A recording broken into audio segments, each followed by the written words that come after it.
I had a request to break down Romans 11, so we're going to break it down verse by verse, and we're going to refer to the Sefer and the Tanakh, which is also Old Testament as precept, and we're going to give you historical clarity. So let's start it out. Romans 11. Sheol, Paul, is writing to both Yehudim, the house of Yehuda, and grafted in Gentiles in Rome, a city filled with scattered Israelites from the northern tribes, the house of Yisra'el, Gentiles converted through Yahushua, and Yehudim holding to the law, struggling with the inclusions of Gentiles. Now, Sheol's message in Romans 11 is not about replacing Yisra'el, but explaining how Yahuwah is restoring the whole house of Yisra'el, and how Gentiles are grafted in, not to replace, but to support the tree rooted in Abraham, Isaac, and Jacob, and the 12 tribes. So let's break it down verse by verse with precepts. Let's start with Romans 11:1. I say then, has Elohim cast away his people? Never. For I also am a Yisraelite of the seed of Abraham, of the tribe of Benjamin. The precepts, Jeremiah 31:37, if the heavens can be measured, then I will cast off all the seed of Yisrael. 1 Samuel 12:22, Yahuwah will not forsake his people for his great name's sake. Sheol is refuting the lie that Yahuwah has rejected Yisrael. He says, I am living proof. I'm from the tribe of Benjamin. In Romans 11:2, verse 4, Elohim has not cast away his people, which he foreknew. The historical example refers to Eliyahu in 1 Kings 19, who thought all of Yisrael had gone astray. But Yahuwah said, I have reserved 7,000 who have not bowed down to Baal. Even when it looks like Yisrael is spiritually dead, Yahuwah always preserves a remnant. In Romans 11:5-6, even so then, at this present time, also there is a remnant according to the election of grace. The precept, Isaiah 10:20-22, a remnant shall return.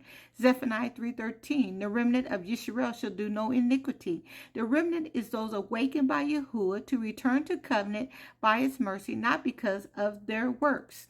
Romans 11:7-10, Yisrael has not obtained that which he seeks, but the election has obtained it, and the rest were blinded. The precept, Isaiah 29:10, for Yahuwah has poured out upon you the spirit of deep sleep. Deuteronomy 29:4, yet Yahuwah has not given you a heart to perceive. The blindness Sheol refers to is not permanent. Yahuwah blinded many in Yisrael temporarily to allow Gentiles to be grafted in and provoke Yisrael to jealousy. Romans 11:11, have they stumbled that they should fall? Never, but through their fall salvation has come unto the other nations to provoke them to jealousy. The precept, Deuteronomy 32:21, they have moved me to jealousy. I will provoke them with a foolish nation. The fall of the house of Yisrael, many Yehudim, made room for Gentiles, but Yahuwah's goal is to awaken the whole house, but not replace it. In Romans 11:16-18, the olive tree, if the root is holy, so are the branches. Do not boast against the branches. Remember, you do not bear the root, but the root bears you.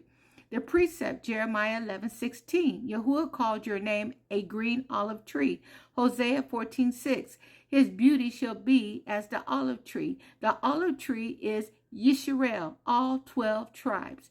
Gentiles and lost Israelites returning are grafted in by faith and obedience, not replacement. The root equal Abrahamic covenant. In Romans 11:20-23, they were broken off because of unbelief, and you stand by faith. Yahuwah is able to graft them in again. Many natural branches, Hebrews who rejected Messiah, were cut off temporarily, but they can return. This shows Yahuwah's mercy on both groups. Romans 11:25, for I would not, brethren, that you should be ignorant of this mystery, that blindness part is happened to Yisrael until the fullness of the other nations become in. Key word, fullness equal pleroma, Greek, equals full number or completion. The precept is Genesis 48:19. Ephraim equal Melahaguhim, Hebrew, fullness of the nations. Sheol is referenced the loss of tribes of Ephraim scattered into the nations, Hosea 1, who became Gentiles and are now returning. Romans 11:26. And so all Yisra'el shall be saved. Precept, Isaiah 45:17. Yisra'el shall be saved in Yahuwah with the everlasting salvation.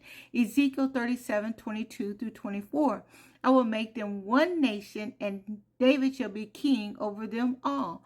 All Yisrael equal both houses.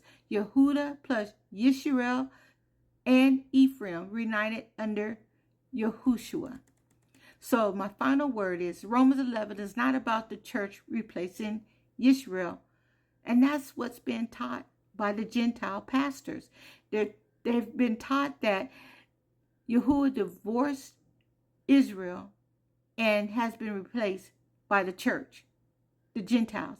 But that's not true. That's not what Romans 11 is saying.